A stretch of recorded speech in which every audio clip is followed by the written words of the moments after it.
Okay, so nearly there. I've now done my green monster. What I'm going to do now is I'm going to copy and paste it across to the other ones. Or to be more precise, I've already done that. So go to the green monster. We know this works. So if I select the top one and shift click the bottom one, that selects the whole block. Right mouse click to copy, and then I can copy that onto the pink monster, which would just be right mouse click and paste.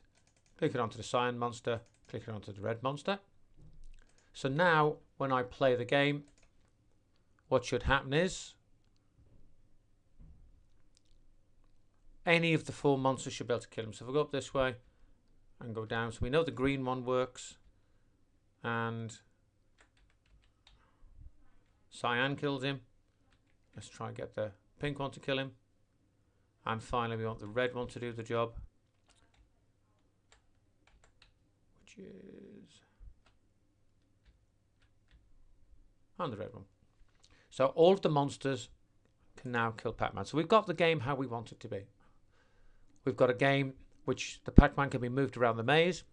He can eat the food. When all the food's gone, he goes on to the next room. There are monsters who move around the maze. If Pacman runs into them, he loses a life.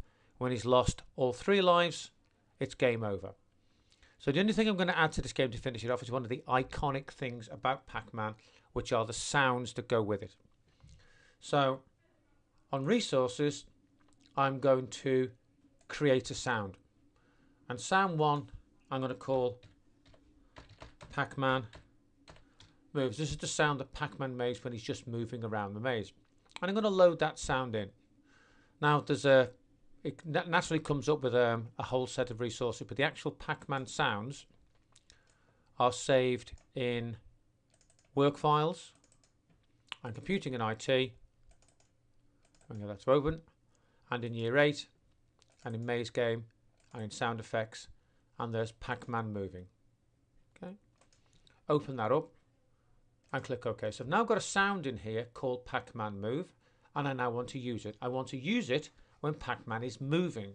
So this is 2 things involved in it. Number 1, the obvious one, when I click left, I want him to start moving, change this Pacman facing left and align to the grid. I also want him to start making the sound. Now, I don't just want him to make it once, I want him to keep on making the same sound over and over again until I let go of the button, which we'll come on to in a second.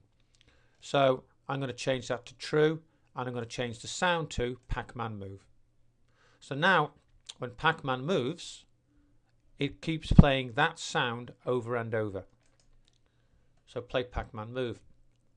Now, I now need to add a second thing, because I've now told it to, the moment Pacman starts moving, to start playing that sound and keep on playing it over and over and over and over and over, no matter what happens.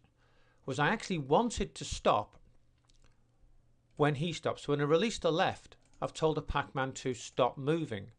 Well, I'd also like to stop the sound. Well, that's easy. It's the speaker with the little cross in it. So stop Pacman move. Now, when I sort of play this, you might actually find it quite hard to hear the sounds, because obviously I'm recording, I don't have the sound for playing back, so you might just be able to hear a little bit of it. So I click OK and press play and wait for it to come up. There we go.